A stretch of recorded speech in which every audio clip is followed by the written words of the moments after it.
I would like to call this meeting to order. This is a regular business meeting of the Redmond City Council held on Wednesday, July 5th, 2023, commencing at 7:00 p.m.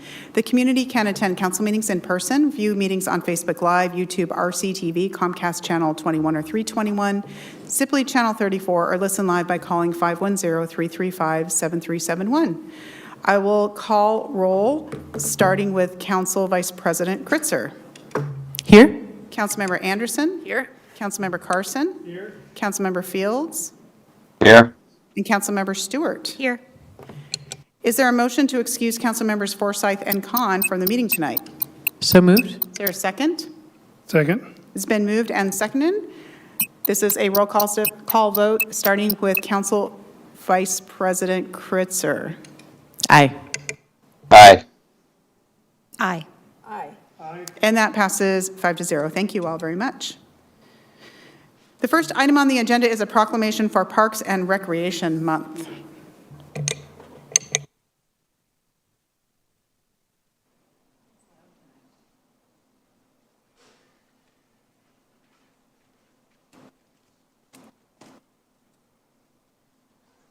Chris, oh good, got it.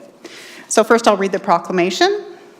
Whereas the U.S. House of Representatives and the National Parks and Recreation Association has designated July as Parks and Recreation Month, and whereas the City of Redmond's parks, trails, and recreation spaces are vitally important to ensuring the ecological, economic, and social well-being of our community and region, enhancing the quality of life of all residents, and providing a place for all ages and abilities to connect with nature and safely recreate outdoors. And whereas our continued efforts with the Green Redmond program help ensure the ongoing well-being of our natural environment, and whereas parks and recreation programs build healthy, active communities and aid in the prevention of chronic disease, and support the mental, emotional, social, and physical health of all residents, and whereas the City of Redmond Parks and Recreation Department provides recreational opportunities, including sports leagues, day camps, family enrichment, and senior activities to meet the social, emotional, and recreational needs of all its community members, and whereas events and gatherings, including the long-standing traditions of Redmond Lights and Derby Days, promote belonging and civic engagement, and welcome visitors to celebrate with Redmond's diverse community. And whereas updates to the park plan and the creation of the Southeast Redmond Master Park Plan set forth a path to align the services in parks, arts, recreation, culture, and conservation to community needs and priorities.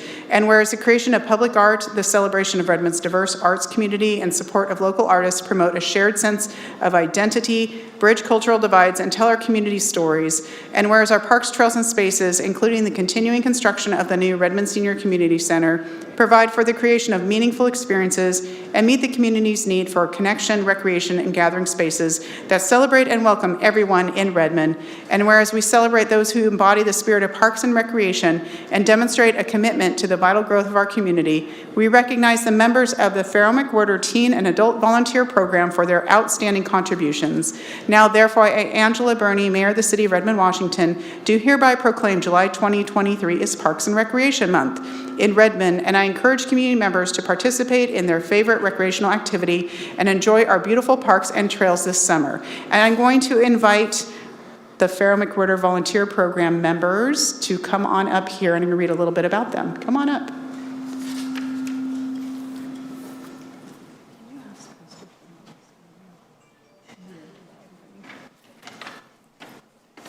Come on. Kind of fill in like here and fill in down there. Keep coming. Keep coming. Can you go up the stairs a little bit? Keep coming.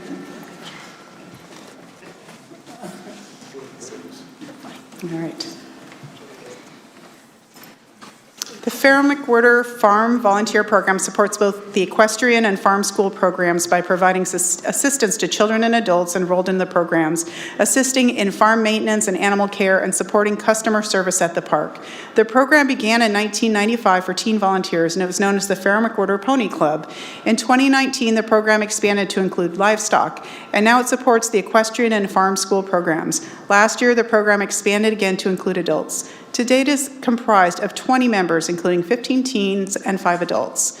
Teens make a year-long commitment to attend monthly trainings, work shifts, and develop important skills such as leadership, responsibility, teamwork, and confidence, working around horses and ponies in a safe and fun environment. Last year, teen volunteers contributed 2,113 hours toward animal care and program support. Adults also provide animal care and program support and have contributed more than 300 hours since joining the program in October of 2022. Starting this month, a new docent role will be added on busy weekends to support the farm. I encourage you to visit Fair McWhirter Farm this summer and say hello to our volunteers. And with that, I'm going to hand over the proclamation and hope our audience will give them a big round of applause.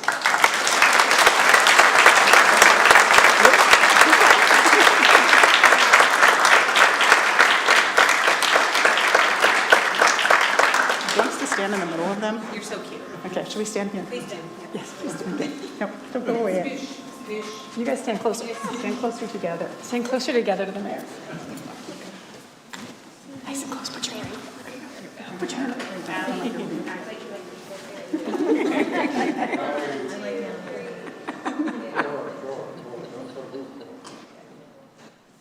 Okay, thank you, everybody. Thank you, Madam Mayor.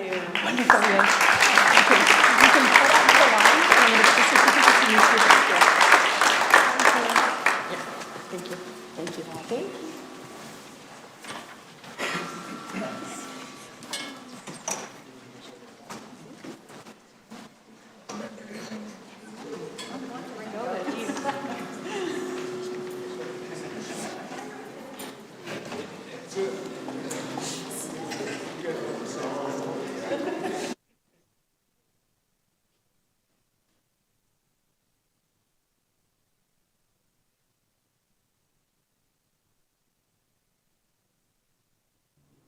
The next item on the agenda is items from the audience. Speakers have 4 minutes to address the council. Council members generally will not respond to comments or questions directly at the meeting. Members of the public are welcome to email the council anytime at mayorcouncil@redmond.gov. I have the sign-in sheet for members of the public to speak tonight. When I read your name, you will come up to the podium, have 4 minutes to address the council. The views stated by members of the public do not represent the opinion of the city of Redmond. And as a reminder, RCW 42.17A555 prohibits any public comment during the council meeting in support or opposition of ballot measures or candidates. Okay. First, I usually call first 4 names so people know when they're coming up. I have Brenda Larson, and then Shar Godai, and then Mark Wilterding, and then Jason Capp.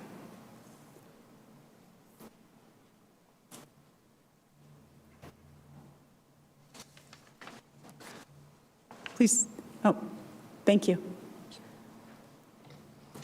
Hello, council members, Chief Lowe, Chief Shepard. My name is Brenda Larson. I'm a Redmond resident and a retired academic counselor from the University of Washington. I'm here today to advocate for the implementation of the Community Responder Program in Redmond, and toward that aim, the hire of a consultant who will bring expertise with community responder programs from around the country, including how things have worked out after their initial plans, lessons learned from these programs, an analysis of Redmond's current call and response data from all elements of Redmond's Thrive program, 911 calls to police and fire, how dispatchers could be trained to code and refer calls to appropriate teams, better understand data from the 988 calls, Crisis Connection Seattle, and how they impact Redmond's crisis and community responders, how we would work with King County's crisis care centers in planning for referrals. To ask a few questions regarding Redmond's emerging plans for the Community Responders Program. 1, why did you decide to move the behavioral health specialists to community care coordinators? Sub-question, would the community care coordinators have the appropriate credentials to address mental health issues?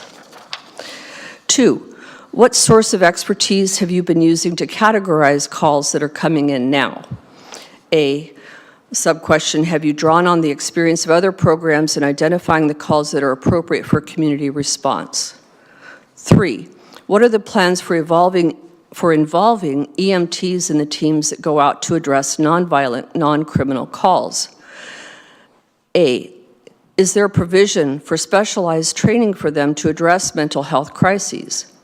B, Is the plan to send teams of at least 2 people on community response calls?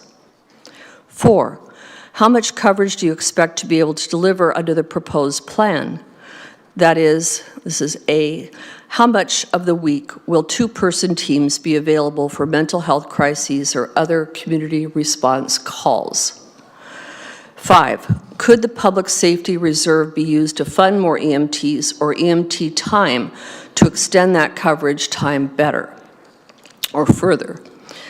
6, what are your specific plans to have community responders on call? 7, does the plan include a specially equipped community response van that could be used to carry supplies and as a private consultation space? Thank you for listening and allowing me time for my input. Thank you. Next, we have Shay G'day, Mark Holderding, Jason Capp, and then Alex Zimmerman.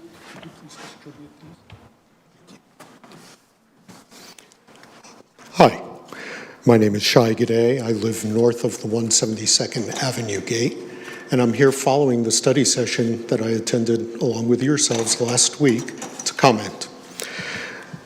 First of all, I'd like to thank the council for acknowledging the community response and making a sincere attempt to rebuild trust. It was very welcome. I will note that the community is not opposed to the opening of the gate under any circumstances. What we are adamant about is that there are real safety concerns about removal of the gate, and that once those safety concerns have been met in a way that ensures the safety of the community, everybody can benefit, but not before that. In the study session last week, it was of particular concern to note that the removal of the gate was required as per the city in order to build a reasonable traffic model. It runs counter to every bit of engineering and every bit of guidance from WSDOT, the Washington State Department of Transportation, which has very explicit guidance about how to build traffic models as well as when they're required. You wouldn't want to get on an airplane that was built using the, let's build it and see what happens. You know what happened when Boeing tried that recently in the past couple of years. You wouldn't go see a doctor who'd say, let's operate and see what happens. Well, just like in the case of an airplane, in the case of a physician or a surgeon, traffic too can have deadly consequences, and we can risk loss of life and limb when it's improperly done. It was very disappointing equally to see that the significant investment of time and effort by the City of Redmond in 2006 and by the community, which resulted in a report by David Allen and Associates, that was not found and not presented to the council. That 2006 report was the basis for the agreement and the closure that we had with the city in 2007. That report listed 6 primary safety investments required prior to opening up that corridor, and those are listed on slide 2. Modern traffic circles, a traffic signal at the 124th, 162nd intersection with left turn lanes onto 124th, concrete sidewalks with separation in the form of a parking strip and vegetation on both sides of 172nd, that can function as bike lanes because of the multimodal nature of the corridor. Curb extensions at each intersection and driveway to tie things in. Speed cushions, or the equivalent in at least 2 locations in between the intersections, and on-street parking for residents. None of that was addressed. None of that was incorporated, with the exception of perhaps items 1 and 2. I'm going to focus just on item 1, because that's where the city has attempted to take action and come up with a plan. The current first of all, I was delighted to know that the City of Redmond actually has a very comprehensive design guideline for roundabouts and mini roundabouts within the city that was published in 2013. You can see an example of that mini roundabout on slide 4. In that mini roundabout, the key to its effectiveness is the deflection of traffic upon entry from each of the legs into the roundabout. And if you think about that as a driver, you'll understand that seeing that sharp turn as you enter a roundabout causes people to slow down. That's what makes roundabouts effective as a traffic calming measure. Unfortunately, the city's proposal on slide 5. And in conclusion, your time is up. In conclusion, there's an example in the handout that shows Lake Stevens assembly of a roundabout for $625,000 that meets all WashDOT and Redmond criteria. It's significantly safer. There are missing safety pieces from the Redmond roundabout proposal that are enumerated in your handout. Conclusion. And I'm calling. Sorry, your time was up. Next, we have Mark Wilterding, and then Jason Capp, and then Alex Zimmerman, and then Mark Sorensen.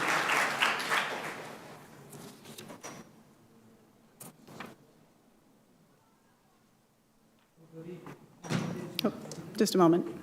Sorry. Sure. Go Okay, ahead. thank you. Okay, my name is Mark Holderding.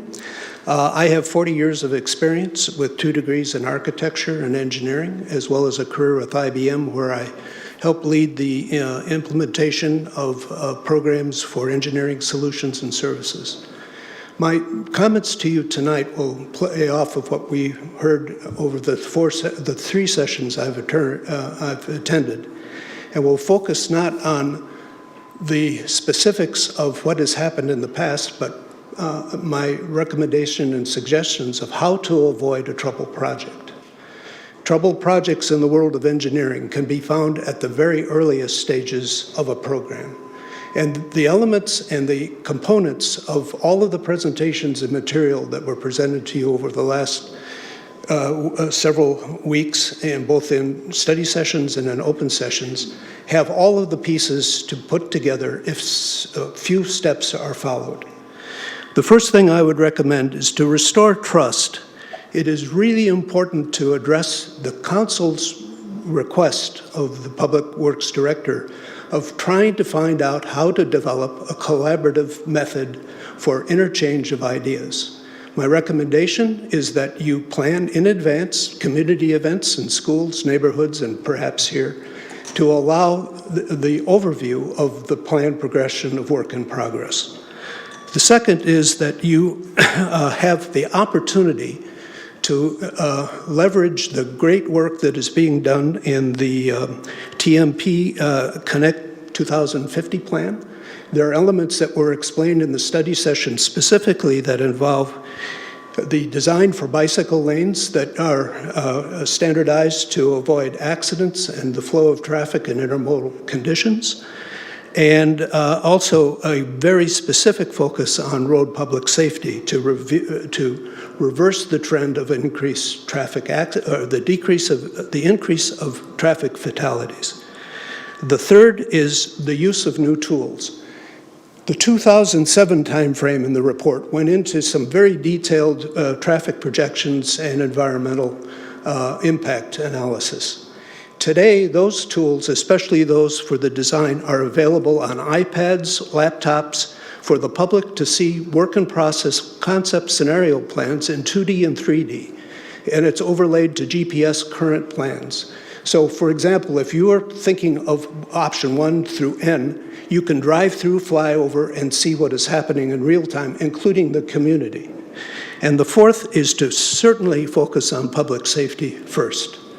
Every aspect of the comments in the open session from the kids, from the schools, the parents, and whatever, is to, and by the way, in consideration for the animal life, which is the pass out that I gave you, it is very important to do what is done in that context. So that would be my recommendations for your roadmap going forward. Thank you very much.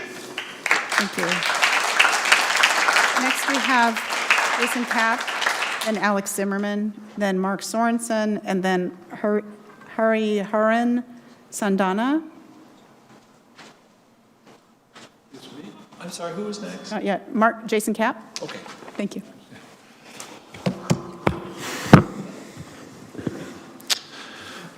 My name is Jason Capp. I have a business here that's domiciled here in Redmond. an international business, and I also am a resident of King County on the other side of the gate. I was not able to be here for the last two city council meetings due to pre-scheduled travel, but I was able to watch them in detail due to the on-demand available. Thank you for making that available. That was great. I'd like to thank the City Council for their embrace of the issue, your warm reception of our community, your desire to collaborate with us, which we also want, and for the tough and insightful questions that you've been asking about this project. We are indeed one community. The section of 172nd in question is highly walkable and rideable due to the protections afforded by the fire gate. Responding to comments I saw Mayor Bierney make, the homes north of the fire gate along 172nd are not a gated community. They are protected by a fire gate. A fire gate, they are not a symbol of exclusivity. They are safety measures to prevent cut-through traffic and keep heavy traffic loads off of streets not designed to carry them. These gates are common in all the surrounding cities. There are more than a dozen in Kirkland. Bellevue, Duval, Carnation, Kirkland, Woodinville all have them.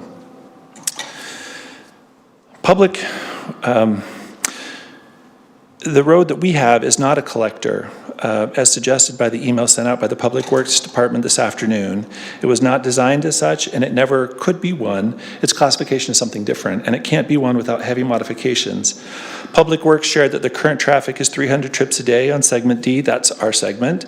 The estimate in today's email was 3,800 trips a day. That's an increase of 1,200%. The traffic will not come just from local trips, as was testified to, according to the traffic studies. The trips will actually come from Woodinville, Redmond Road, and from Avondale, as well as Woodinville emptying down through the city. The knock-on effects of that traffic will be felt as far south as Redmond Middle School. During peak travel, there will be as many as 300 cars or 600 cars an hour in front of the elementary school. Which brings me to my final comment, the history of the gate.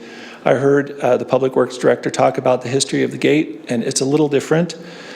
There was a study called the 172nd Avenue Corridor Study that Mr. Haney introduced to the Growth Management Board. The Growth Management Board cited it in their ruling. Redmond said that they would adhere to it. In that study, it says that, we'll read from page, then Redmond actually incorporated that into your master plan, which made it binding. I will cite from page 43 of the study.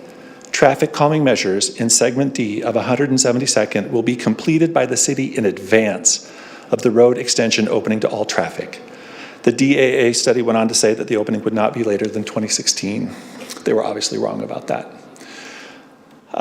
So we have a binding obligation to actually put these safety measures in place beforehand. All 6 categories of measures as SHI related.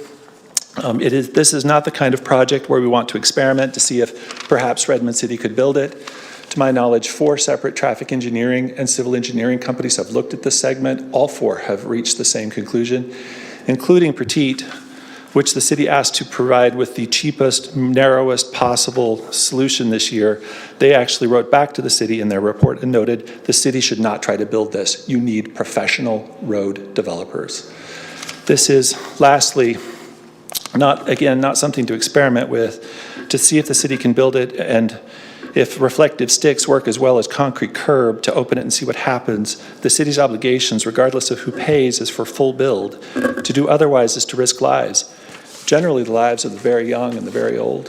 Thank you.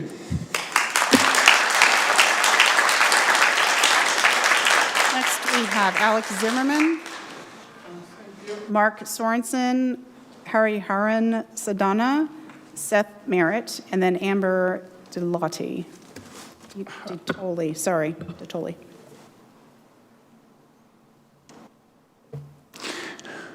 The Heil, Adori, Dem, Nazi, Gestapo, fascist, mafiosi. My name is Alex Silverman, and I live in this location more than 35 years and come to Redmond and speak for many, many years. So I want to explain to you something because condition, mafia, Democrat mafia condition go more and more. They control everything right now, totally. And everybody knows this. Everybody knows this. This is a problem, but as we have.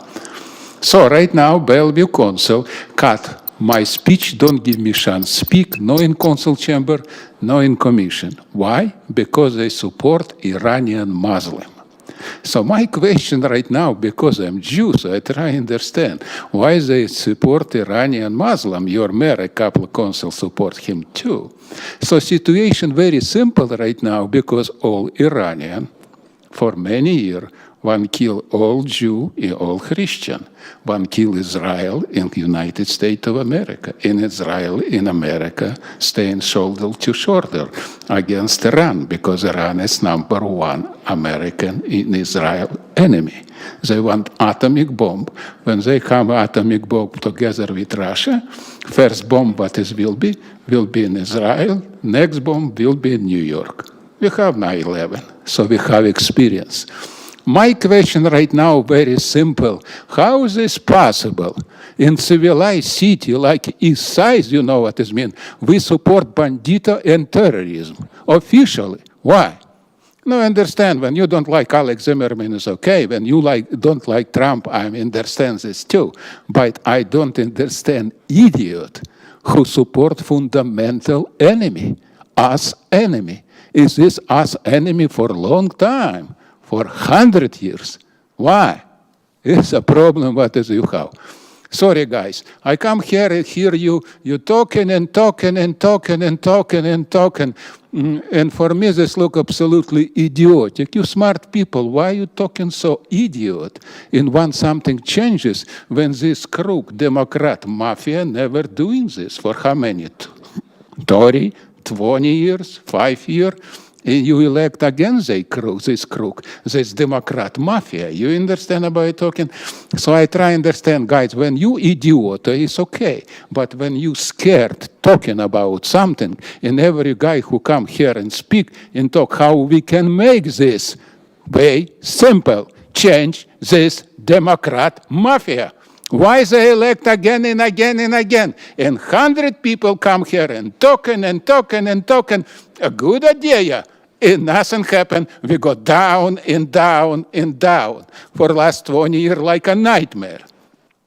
Guys, first when you want to change something, it's not matter, you want to buy another sandwich, you're supposed to be talk first we need to change this chamber.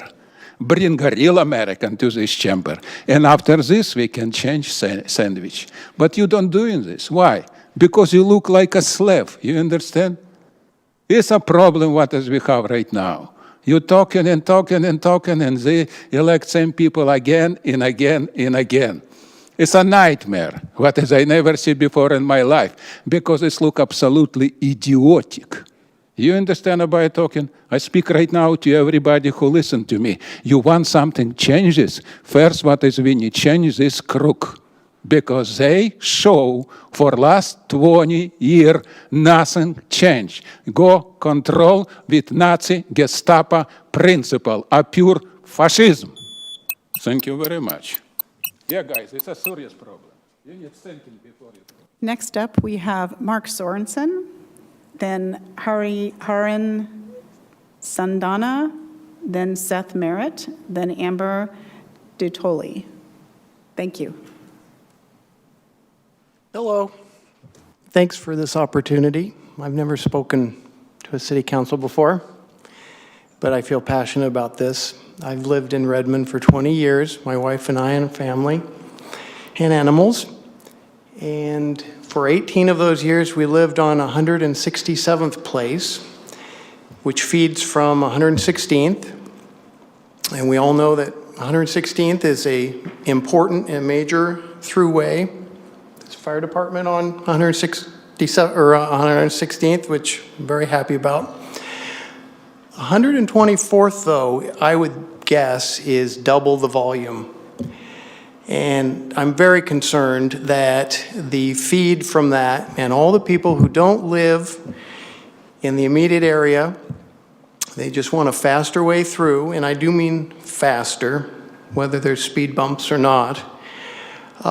This poses, in my opinion, a large safety concern. I walk my dog every night, 6 days a week, and I let him walk me, at least initially when we leave our house on 116th 23rd, which is the next street up from the gate, and my dog will then cross by himself, I'm there of course, 172nd, and then we might go to Smith Woods, which is outstanding, or any other part of the local neighborhood. I'm not going to let him off my leash anymore if 172nd is opened to traffic. I'm just very concerned. I know there's a school 2 blocks away. I know it's very narrow there. I also believe in my heart that people who don't want to mess with the school buses or the kids going or coming are going to come down our street or another part of 123rd or wherever. And I'm worried for the kids' safety. I'm worried for my animal safety, and I just won't feel as comfortable if 172nd is opened. And I wanted to make my opinion known. I appreciate your time. Thank you.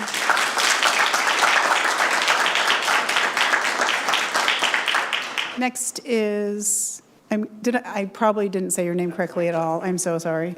Harry Herron, and then Seth Merritt, and then Amber Detoli, and then Arnie Tomac. Thanks for this opportunity to the council and the mayor. I was here for for the last 3 weeks, I guess. I was in the study session that happened last week, and there were a few points that were made there. I just wanted to kind of correct some of the answers that were given. There was a question from the council asking, what is the aim of this project, right? And the answer to that was, it helps community traffic from either side of the gate to move past. Unfortunately, that's not what the 172nd corridor study that was done in 2007 says. It basically says that this will be one more way to ease the traffic on Avondale and Redmond Woodinville Road. This will be one more way. There's actually, if you're coming from either English Hill or from Woodinville, this will be another way to get to Redmond downtown while not using either Redmond Woodinville Road or the Avondale Road. So this is not meant for the community, just for the community traffic on either side. So I kind of wanted to correct that. And there was also a mention that only the community north of the gate opposed this opening of the gate in 2007, which is why the gate was installed in 2007 or 2008. The reason only the community north of the gate opposed it at that point was because there was only a community north of the gate at that point. South of the gate, we actually had a farm. So that all of the communities that are south of the gate today were developed post 2006, 2007, when this topic was last raised. So this kind of somewhat questionable mention of just the community of the north is concerned is not true. And 2 weeks ago when we had the community here, I mean, I know some of the neighbors, so I would say it was probably 50-50, both sides of the gate.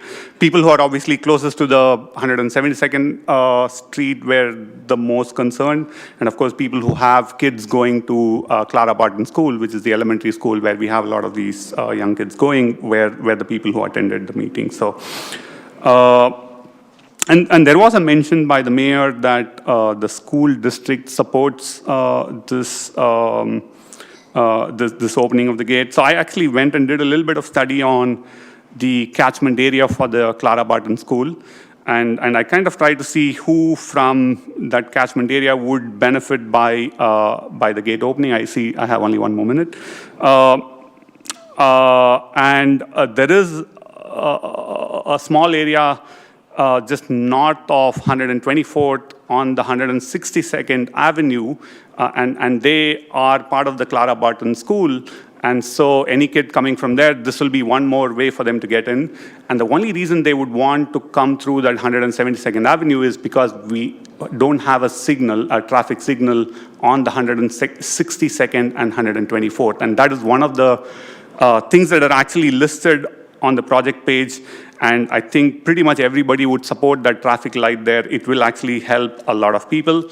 And like other people have already mentioned, calming measures, in my opinion, should come before the gate is opened, saying, we'll open the gate and see how the traffic turns up.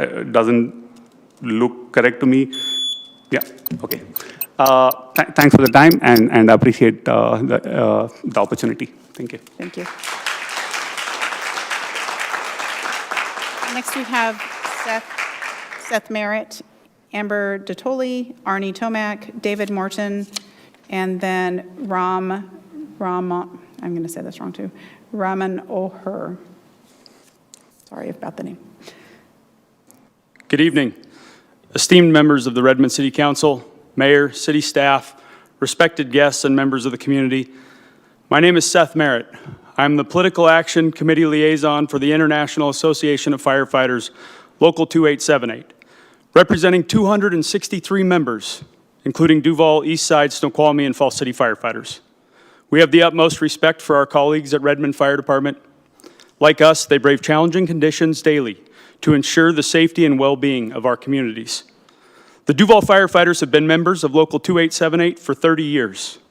It has been a long-standing stated goal of our local that Duval, Falls City, Snoqualmie, and Eastside become one department. We serve shared communities, are driven by shared operational needs, enjoy a shared work culture as we have for 3 decades. When asked to vote which department the Duval firefighters wish to join, they unanimously earlier this year chose Eastside as their first and only choice. Just to be clear, every firefighter of Duval wishes to join Eastside Fire. This unity is also strongly favored by the administration of Duval Fire Department, and most importantly, those that live and work in Duval. Their critical input was overwhelmingly in favor of a contract with Eastside Fire. However, against this shared vision and input, 2 Duval Fire Commissioners have chosen to outright ignore the will of all stakeholders and citizens alike. The said commissioners have voted to contract with Redmond, even after all parties were informed that Redmond was withdrawing the contract offer. Initially, Chief Shepard demonstrated commendable understanding of the overwhelming support for Duval contracting with Eastside and rescinded the city's proposal. He witnessed firsthand why Redmond's pursuit of Duval did not resonate or align with the needs of the community, administration, and firefighters of Duval. In writing, he stated, "We have decided, after thorough deliberation and careful consideration, not to pursue this contract with Fire District 45. In an unexpected reversal and against all factual evidence presented, Chief Shepard is now supporting a contract with an unwelcoming community, giving the disingenuous appearance of a hostile takeover of an unwilling workforce. Local 2878, as a staunch advocate for our firefighters and the communities we serve, cannot tolerate this decision. We embrace and believe in the value of collective decision-making and are ready to take the necessary steps to uphold it. I request that you, the City Council of Redmond, understand the potential legal and financial repercussions this decision could bring for the City of Redmond and Fire District 34. The Duval Commissioner's refusal to engage in collective bargaining with Local 2878 over the decision to contract out service is a blatant violation of its obligation under RCW 41.56.140 subsection 4. With the coming change in Duval's Fire Board of Commissioners in November and both potential successors publicly supporting a contract with Eastside, a reversal of this decision seems inevitable.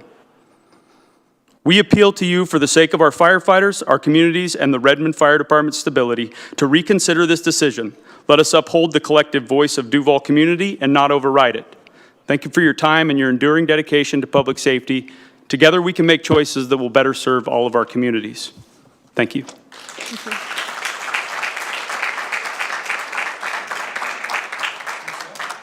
Next, we have Amber Detoli, Arnie Tomac, David Morton, and Ram is last.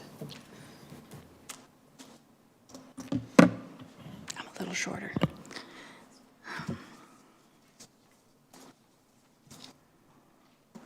Good evening, everyone. Thank you for your time.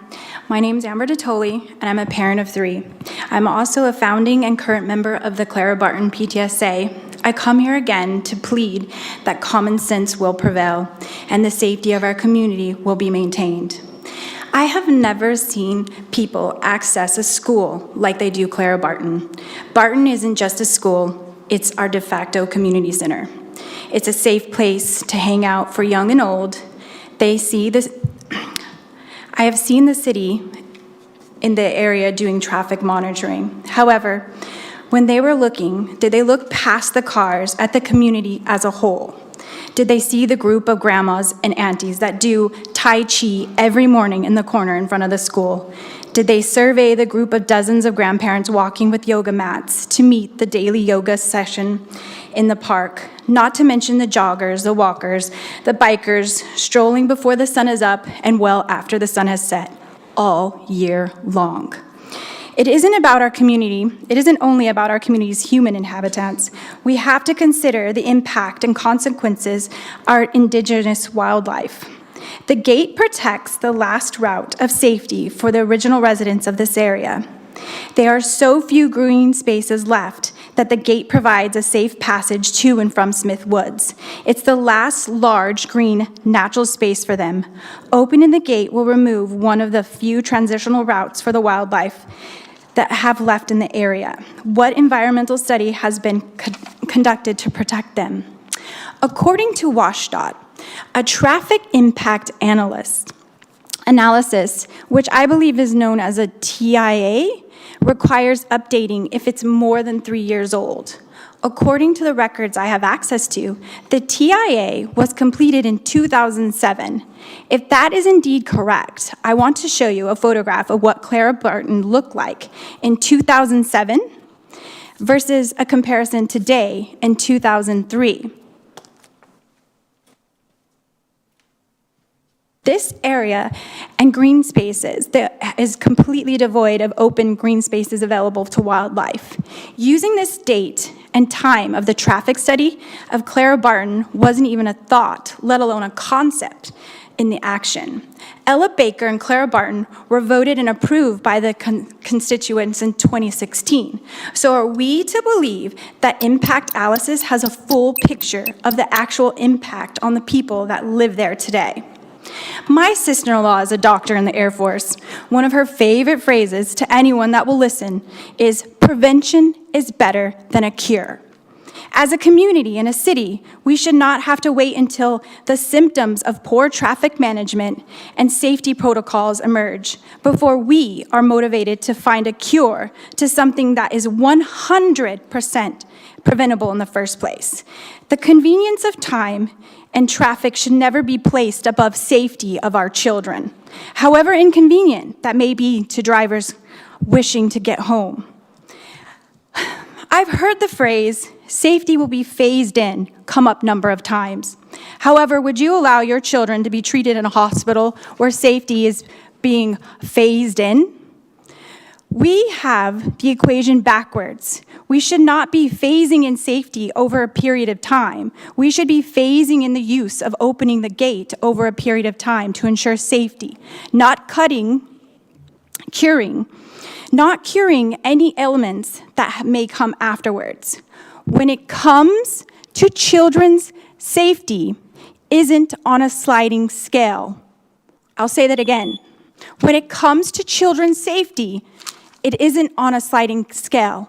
It's either safe or it isn't. Thank you. Thank you. We have Arnie Tomac and David Morton and Ram Manohar. Good evening, Council Mayor. Happy to be here this evening to address you. I'm going to change the subject. A couple weeks ago, I saw a notice in the Planning Commission about complete neighborhoods. And so I decided to go to that meeting. And then I also saw where you were meeting with the Planning Commission last Tuesday. So I attended that meeting. And the reason I was interested, when I was on the council and for many years after that, no one wanted anything in the neighborhoods. Leave my neighborhood alone.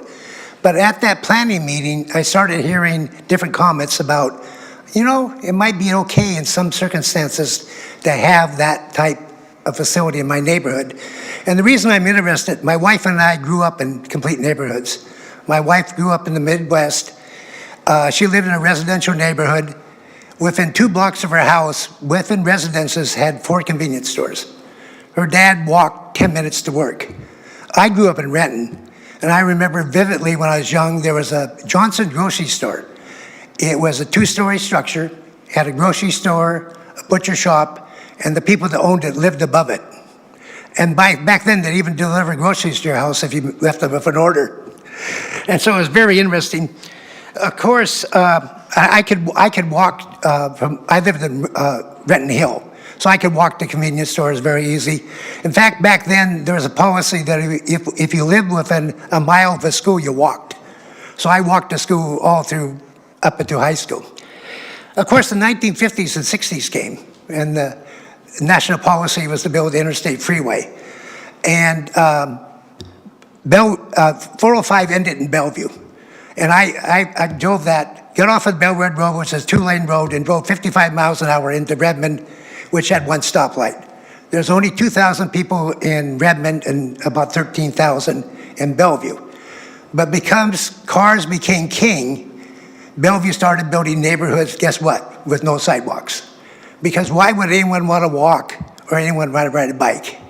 So that became the national norm, you know, as cars are king.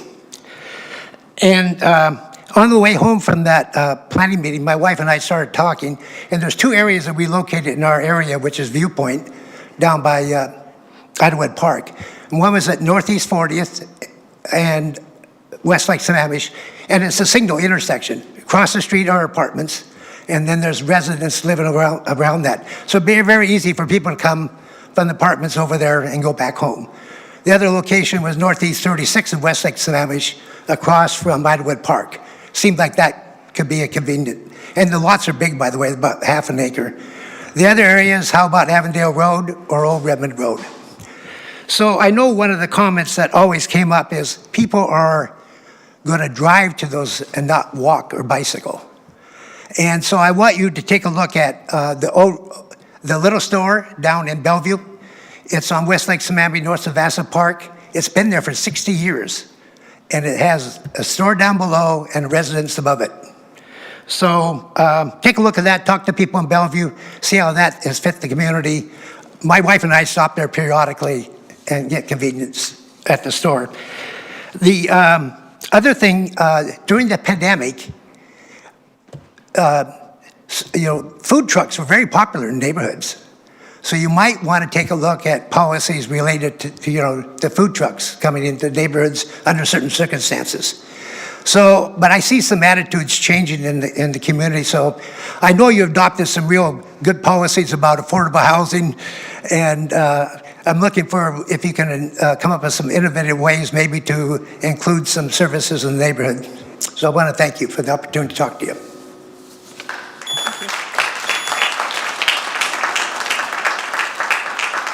Next is David Morton. And then Rom. May I begin? Good evening, esteemed council members and honorable mayor. I'm David Morton. When planning to locate light and/or heavy industrial facilities on a shallow drinking water aquifer, a city should take several precautions to protect the aquifer and to ensure the health and safety of the municipal water supply. Here are some important considerations. First, hydrogeological studies.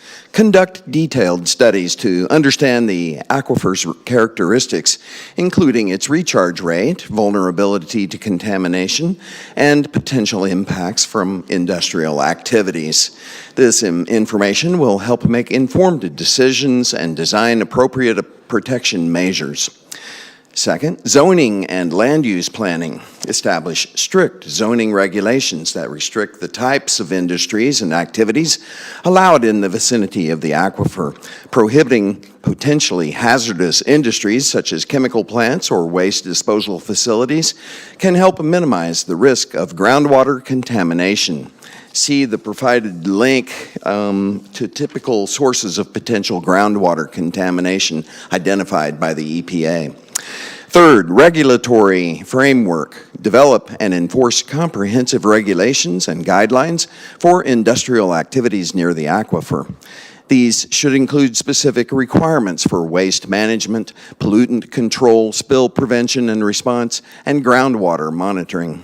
Fourth, environmental impact assessment.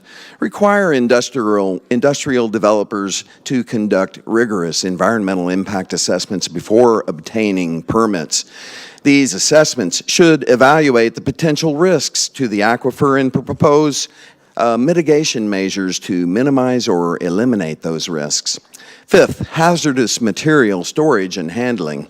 Prohibit the storage, handling, and disposal of hazardous materials within the industrial area. Ensure that liquids have proper containment systems and that emergency spill response plans and protocols are in place to prevent leaks or accidents that could contaminate the aquifer. Sixth, stormwater management. Implement effective stormwater management practices within the industrial area to prevent pollutant runoff from reaching the aquifer. Utilize features like retention ponds, vegetative buffers, and filtration systems to treat stormwater before it infiltrates into the ground. Seventh, monitoring and testing. Establish a groundwater monitoring program to regularly assess the quality of the aquifer. Monitor key parameters and contaminants to detect early signs of contamination and take appropriate actions. Eighth, public awareness and education. Educate the public about the importance of protecting the aquifer and the potential risks associated with industrial activities. Provide information on reporting any suspicious activities or incidents that could impact the aquifer. Ninth, emergency preparedness. Develop emergency response plans in coordination with industrial operators, local authorities, and water management agencies. Develop procedures for addressing potential incidents, including groundwater contamination events, and ensure rapid response and containment. And finally, collaboration and stakeholder involvement.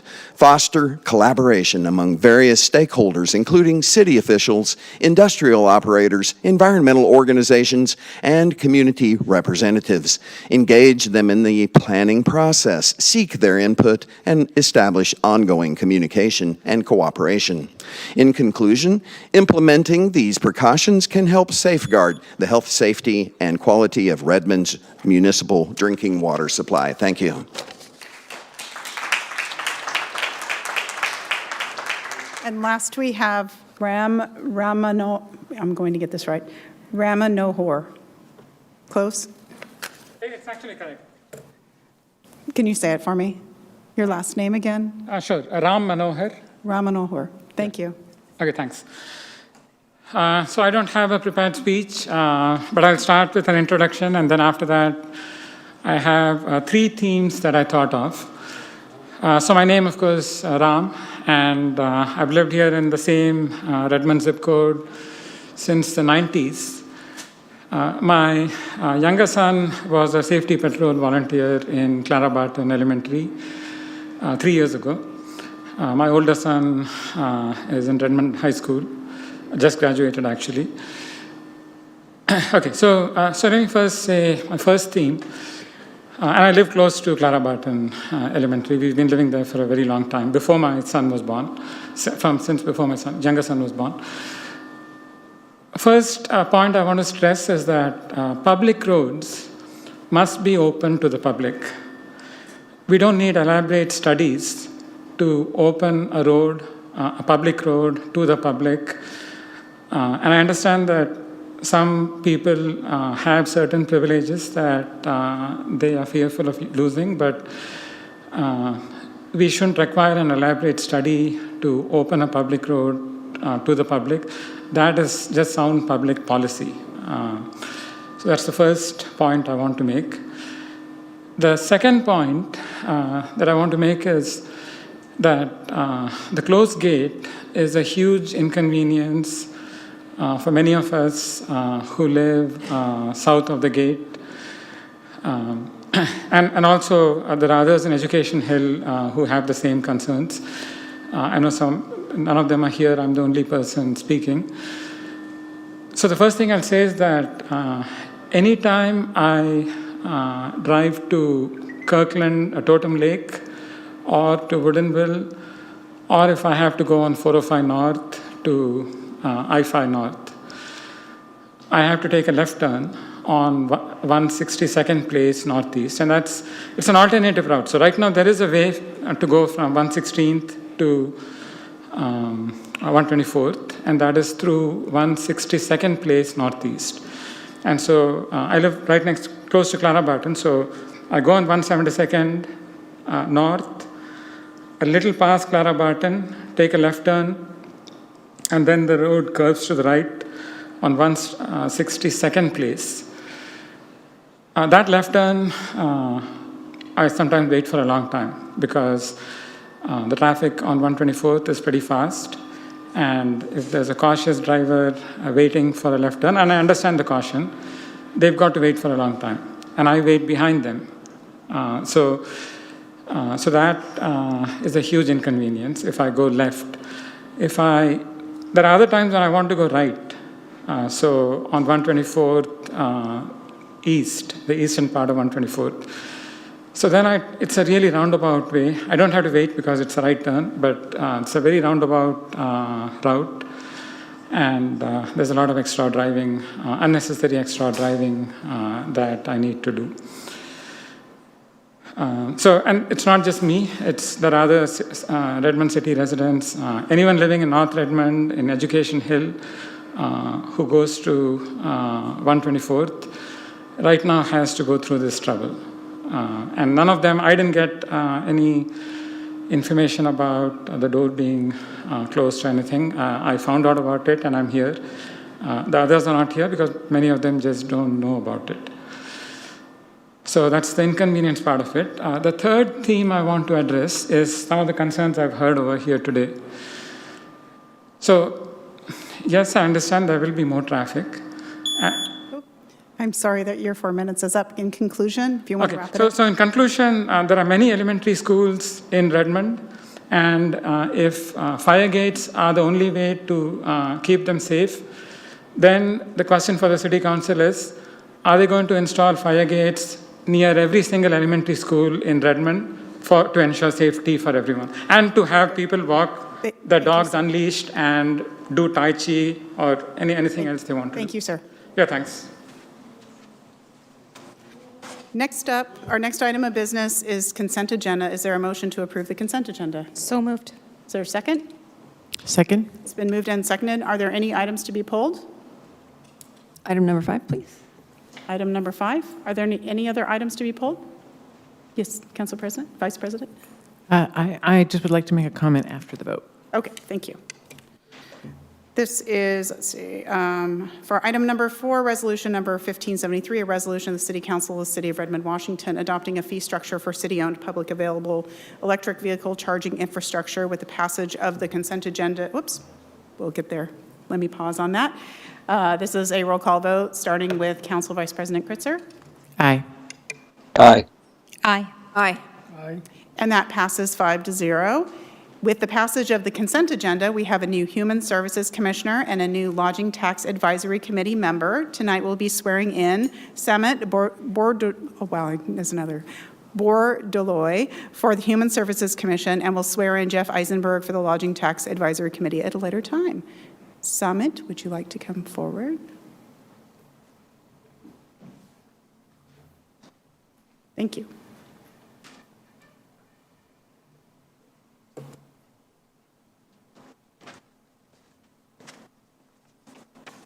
Would you like to stand right here? Sure. So I'll read the oath to you, and then if you agree, you say, I will or I do. Sure. And then you'll just sign it. Sounds good.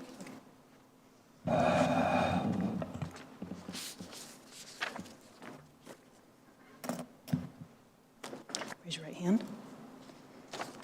Do you, Samet Bordeloy, having been duly appointed to the Human Services Commission of the City of Redmond, Washington, do solemnly swear that you will faithfully and impartially perform the duties of your office as prescribed by law and to the best of your ability, and that you will support and maintain the ordinances of the City of Redmond, the laws and the Constitution of the State of Washington and the United States of America? I do. Congratulations. Thank you.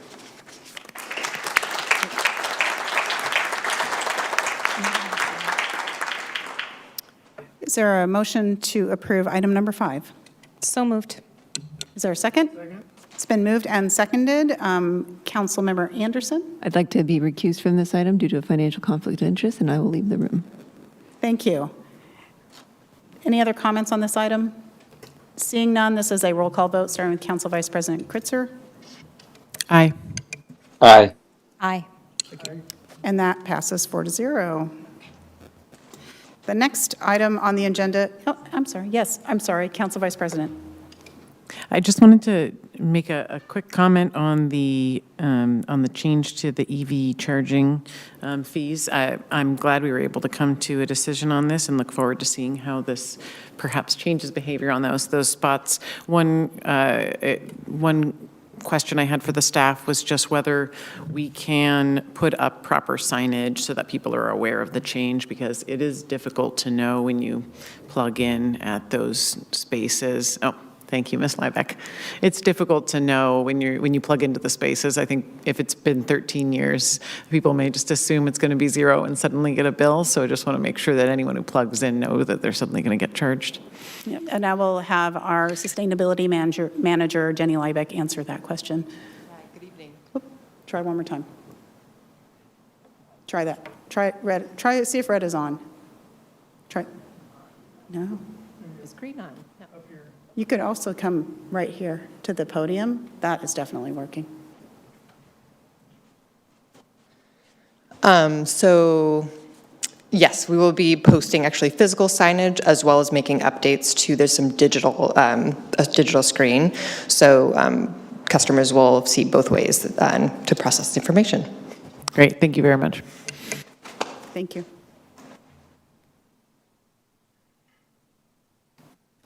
Thank you for that question.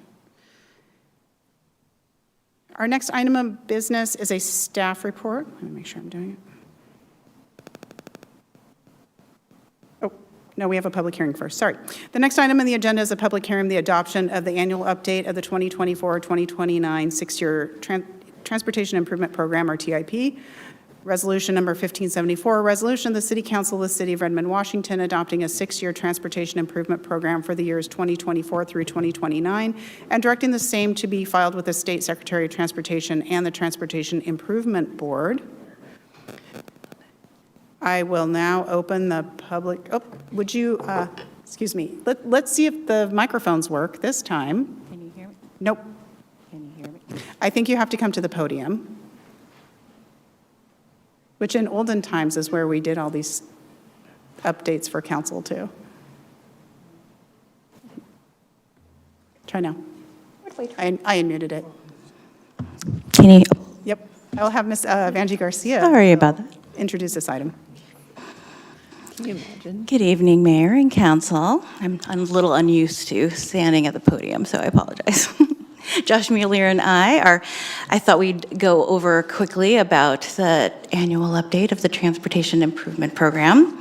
And for everyone in the audience, just for clarification, what this is not this is not an update of the Transportation Master Plan. We are still currently going over the Transportation Master Plan, and this is not which projects should or should not move forward. This TIP is a short-range planning tool that is mandated by state law to be updated annually by July 31st. The city budget process is when the council prioritizes needs and wants citywide. This document identifies projects and programs within a 6-year timeframe that supports the city's goals and priorities. Throughout, although this is not an official financial document, projects and programs in the TIP reflect council decisions such as adopting last year's CIP allocations. In one way to look at it, it's one way to look at all the changes in one place that you've probably seen throughout the year. Projects in the adopted TIP get included in the statewide TIP. One purpose of this annual update is to review what projects have been completed or added to the list. Since the 23-24 budget was adopted not too long ago, there are no new capital projects added. An important purpose of the TIP is that projects must be included to be eligible for state and federal grants. And this includes existing projects accounting for receiving additional grant funding. And again, being this isn't a budget year, it's small changes to the TIP. So looking at the completed list, we have the Northeast 40th Street shared use path. I think it's supposed to be completed here pretty soon. And then the work for the Redmond Way and East Lake Sammamish intersection improvements. And then the bridge deck overlay actually had finished 2 years ago and wasn't taken off of last year, but it's taken off now. There's potential for other projects to be finished in 2024. The timeline's not quite as certain on those. It's okay if they remain on the TIP. We just remove them next year. Some of the other changes we had, the Redmond Central Connector Phase 3, that project, as you recall, was in our TIP last year that we adopted 6 months ago, 1 month after we approved that TIP. It got additional funding for grant funding, so that's kind of how the reflected changes go.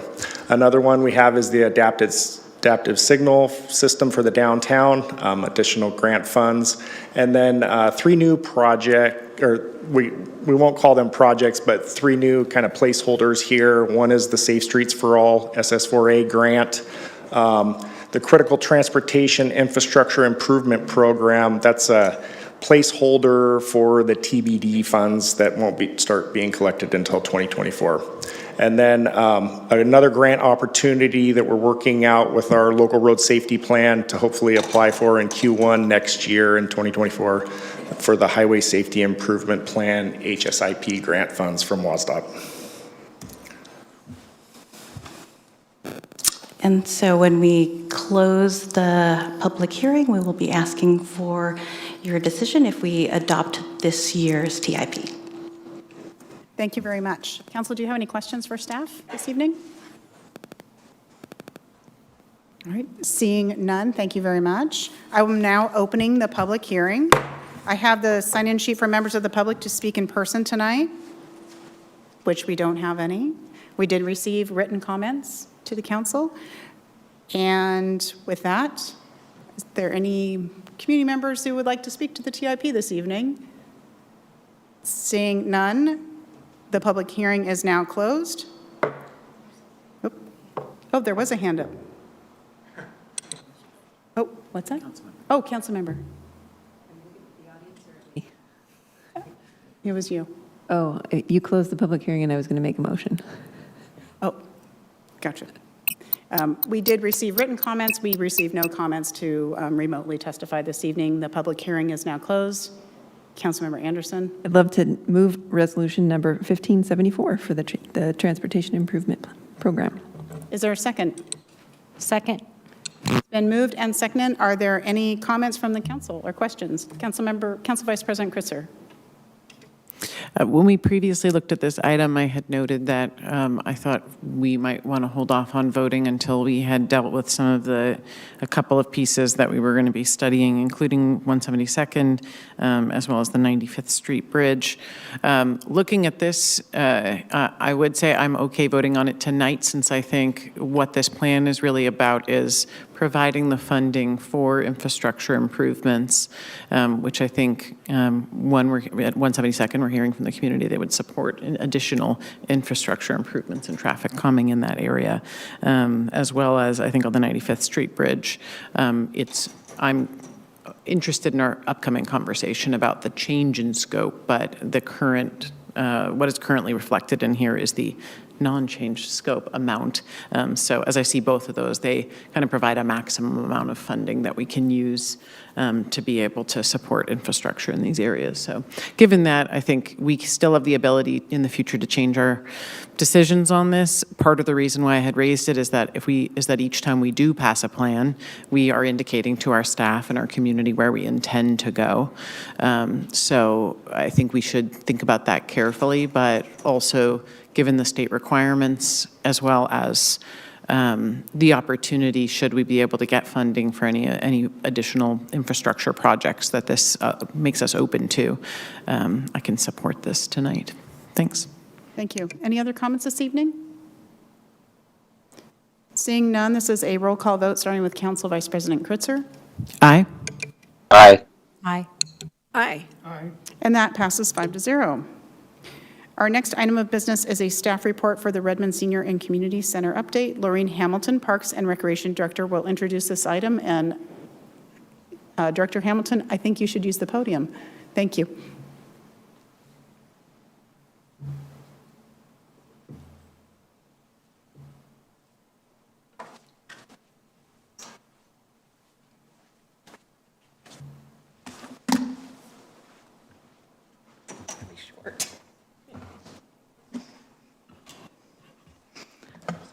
All right, give me one moment, please.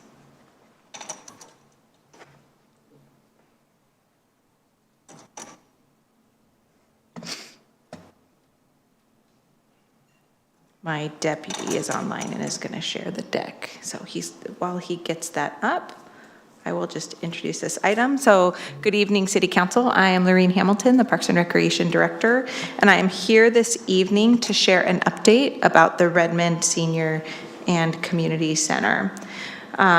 So this update tonight is really going to focus, this is a really hot mic. This update is mainly going to focus on programmatic and staffing updates from a parks perspective in our department. If you want to go to the second slide, Zach. In our department, we're beginning to focus on operations and how we will make this building a community center. And so that is the update I'm here to share with you this evening. And so on the next slide, we'll just look at our timeline and kind of how we got to where we are. It's relatively high level. The yellow star is where we currently are. So as you remember, the senior center was closed at the end of 2019 due to structural damage. In early 2021, an architect was brought on board and began working with city staff and the community on the design of the Redmond Senior and Community Center. This building will provide both dedicated senior program space as well as expanded recreational opportunities in line with the Redmond Community Center stakeholder report that was completed in 2020 and presented to City Council. In July of 2021, a schematic design and tentative budget was adopted by City Council, and design work continued so that this important facility could be completed as quickly as possible.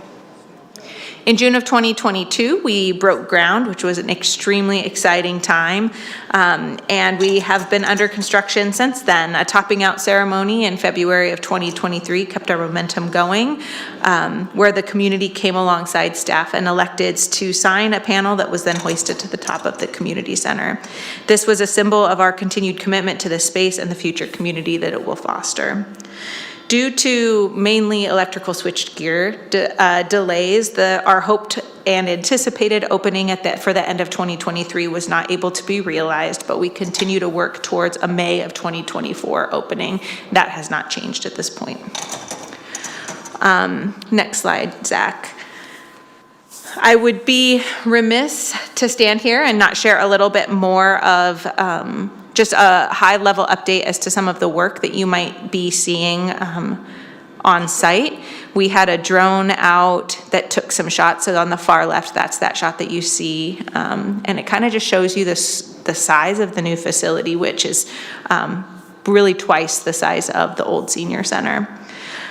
So civil work and roofing is 90% complete and the skylights are installed. If you're interested in seeing that, I parked in the parking garage today and looked out and you can see the skylights. So it's pretty cool to be able to see that. Those are going to offer a lot of really natural light, particularly in the senior lounge and library area.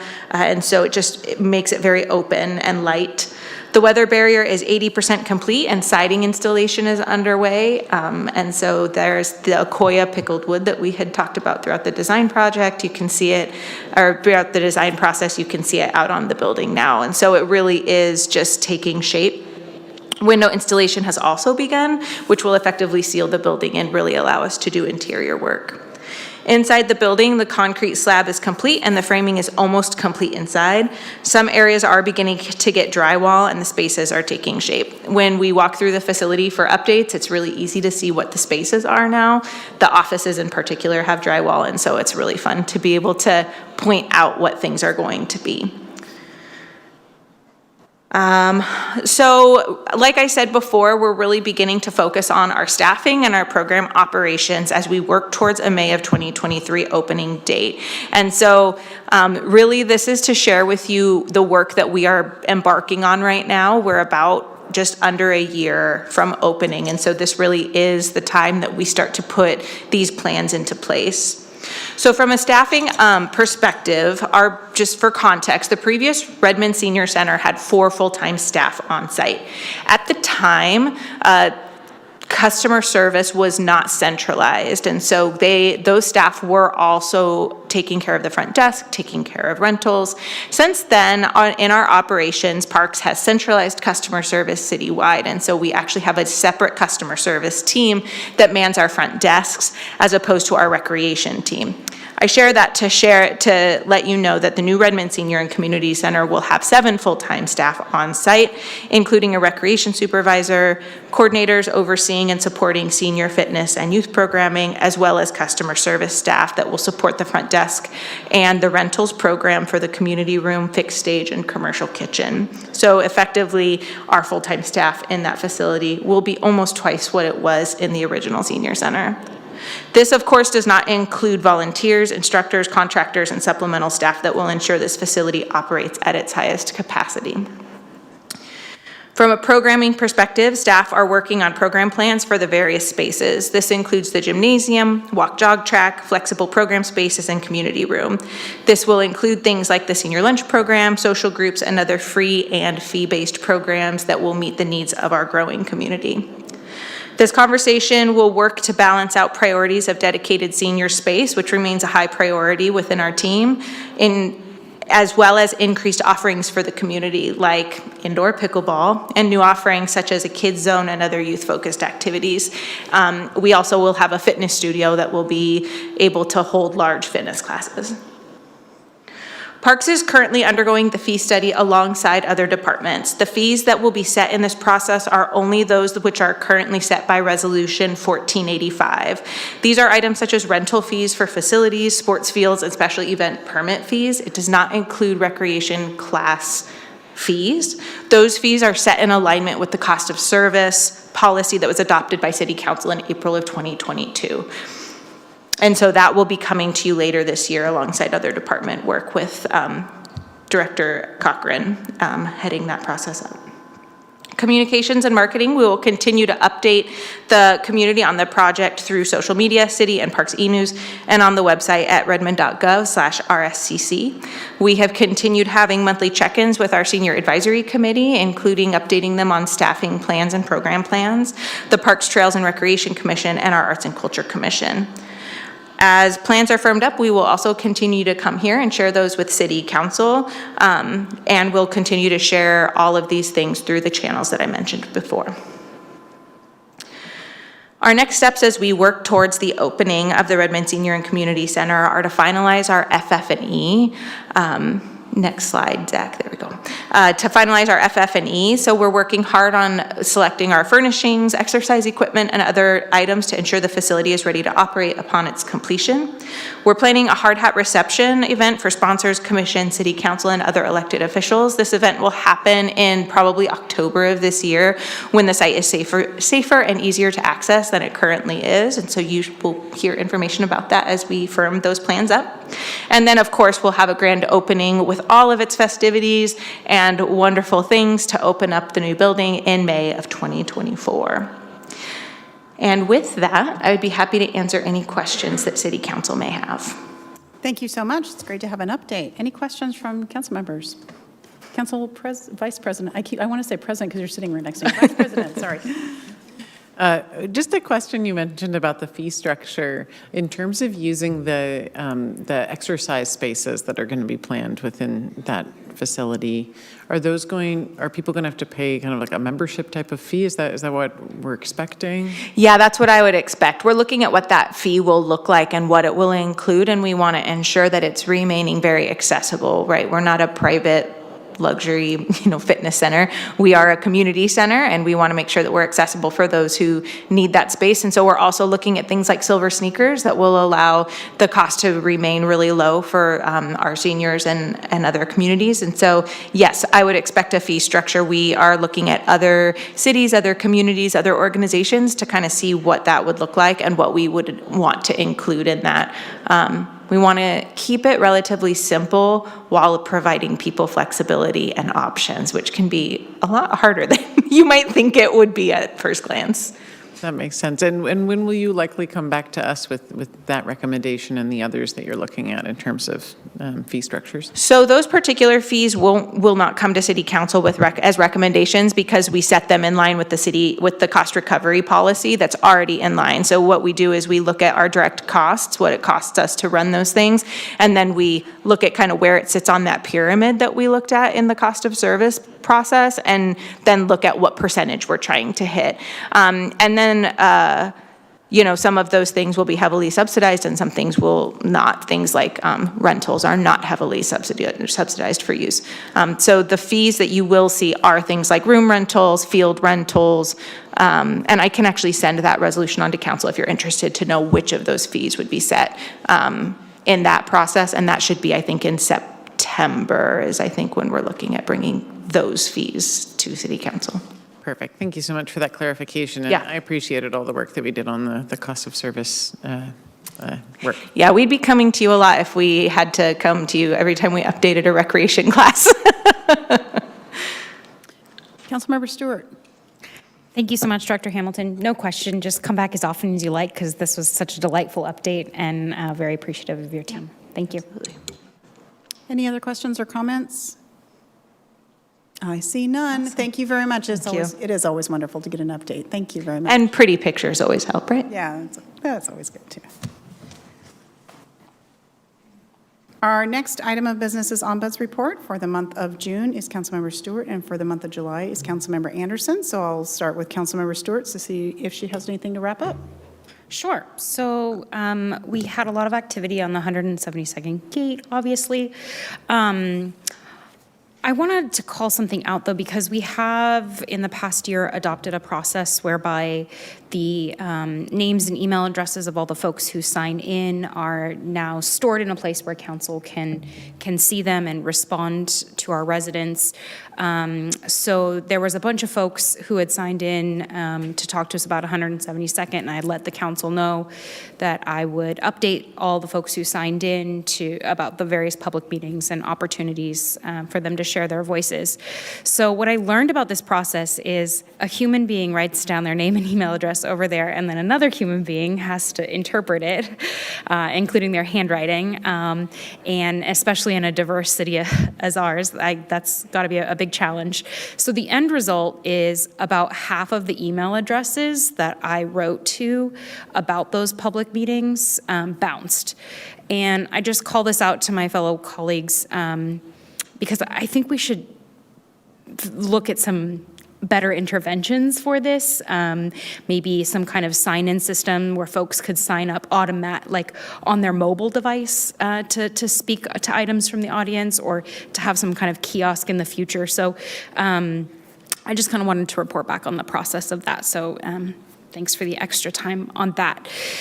I also worked with a resident who had written to us about a property that they believed was owned by the city, and therefore our responsibility to maintain. That is not the case. It's not owned by the city, and we were able to answer those questions. We had several emails this past week on the noise from modified exhaust on vehicles, and we got emails from the Willows neighborhood and the downtown neighborhood, and then we had a conversation about it in my neighborhood of Overlake too. So I wrote back to these residents, and I I do appreciate like we've all experienced this firsthand.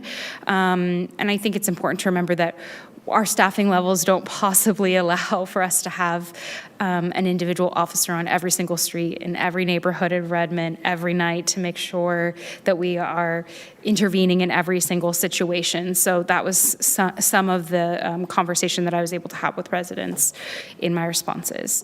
I also followed up on some questions about the 12-year MFTE pilot.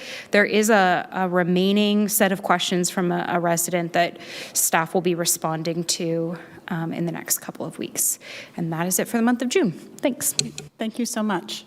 Yes, some people have beautiful handwriting when they sign in, and some people do not. And so I can see where that would, in the end result, be a challenge to get a good email address for people. Yes, So just real quickly on the modified. I think you're not on. Try again. Push it. Push the button. Try that. Nope. Nope, that worked. All right, can you hear me? Is the light off? It's off. Then the mic is on. Try this one right here, David. Thanks. We'll get cozy. So on the modified exhaust, one of the other problems that we also suffer from is that enforcement of 520 is done by the State Patrol. And so if they're racing up and down 520, our officers typically will not engage that. And so it makes it difficult because then you have to call 911. They forward you to State Patrol. State Patrol says, well, our nearest, officer is 10 miles away or whatever. And so it can be difficult to enforce that even if you know where they are. So, but it is not neighborly to be revving your engine around the neighborhood at 6 in the morning or smaller hours. Thank you. Council Vice President? Just a quick question on this topic, since I saw a sign as I was driving down onto Redmond Way. Did we have additional police monitoring of this situation recently? Because I thought I saw on a sign that there was actually, if we could just share that with the public since we're giving the update on it. I will call up Chief Lowe to the podium, and he will give us an update because we have been discussing this.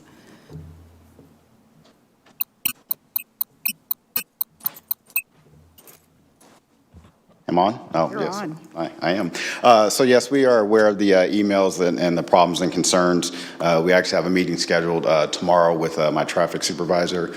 We will look to do some of the electronic message boards to let people know that it is in fact a violation. For this particular violation, it gets somewhat nuanced in that there are some cars that are manufactured that actually have the loud exhaust as part of the performance or sport package. And then there are the others where individuals will modify the exhaust. And that requires a certain amount of technical, I'll call it competence, to be able to look at the engine and note the modifications and actually make the citation for the violation. Kind of to some of the points that were made, one of the other challenges is you hear it, the car is gone. It's not something that can be pursued. So we will be looking at it from a education perspective, both from our social media platforms and then the electronic message boards. And then my traffic unit will be modifying their hours. They're not going to be here at 2, 3, 4 in the morning, but they'll be here later in the evening to try and address some of those concerns at those times. Great, thank you, sir. I see Councilmember Fields has his hand up, so I don't know if he has a question for you or a different item for ombuds. Different item for ombuds. Okay, great, thank you. Did anyone have any other questions for the chief? Great, thank you, sir. So Councilmember Stewart, you are? I am done. You are done? Councilmember Anderson. All right. For July, we've had a few emails come in. Just briefly, we heard from a few folks earlier this evening, items from the audience on the unfair labor practice for the Fire District 34. It looks like there's a follow-up item from June for the Redmond Bloom short plat. There was additional comments on the Willows Road, excessive noise along Willows Road. We had a comment regarding difficulties accessing Bellwood Road with a wheelchair, and a complaint regarding, now my mic's off, there goes. a complaint regarding a dilapidated property and house, which requested code enforcement, but I did see that the owner of the property responded to that thread. So I will follow up on all those items since the weekend is over. Thank you. Thank you. Councilmember Fields. Thank you, Mayor. So over 4th of July, I happened to have dinner with some friends, and of course, city business came up. And it was the West Side Park, and these people live in that neighborhood, and they just wanted to comment and wanted me to provide comment back to city staff that they appreciate the upgrades and the amount of funding and budget and money spent on West Side Park, but they got some of the details in their minds very bad. One in particular was the pickleball court is butted up right against a garden, so there's no room to actually play pickleball on one side of the court, and it's actually kind of dangerous.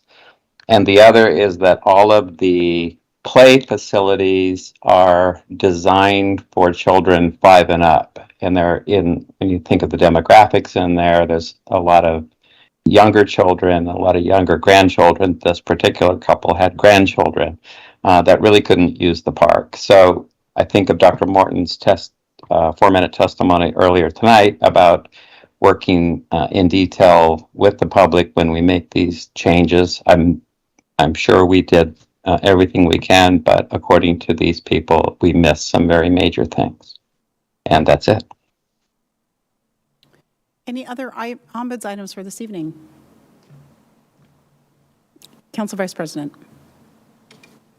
I would just remind everyone, this is probably going to now be a year from now that doing your own fireworks in Redmond is illegal. So I heard from a couple neighbors and other residents because people were setting off fireworks last night. And just a reminder, even if you're excited, that it's not the appropriate place to do it. So just wanted to share that since I heard that from some feedback from some constituents. Thank you. Any other items? All right, seeing none. Our next item is committee reports. Are there any committee reports this evening? Councilmember Stewart. Thank you. Earlier tonight, we had a committee of the whole for Planning and Public Works. All of the items are being sent to our consent agenda on July 18th. This includes our revised recommendations from the Lodging Tax Advisory Committee, a consultant agreement for Economic Development Strategic Plan. We're very excited about that one. Renewal of our ORCA contract, the maintenance and operation agreement for the Redmond Technology Station pedestrian bicycle bridge. This is the, for members of the public who may not be following, this is the bridge with the big white tents that is actually a very cool partnership with Microsoft. So we worked on that operating agreement tonight. And a contract for pavement repairs in Southeast Redmond to improve the pavement condition index in those neighborhoods. Thanks. Great, thank you. Any other committee reports? Ooh, seeing none, I'm a little surprised. Slow time of the year. There is no unfinished business. There is no new business. There's no executive session. That concludes our business items for this meeting. If there is no objection, we are adjourned. Thank you, everyone.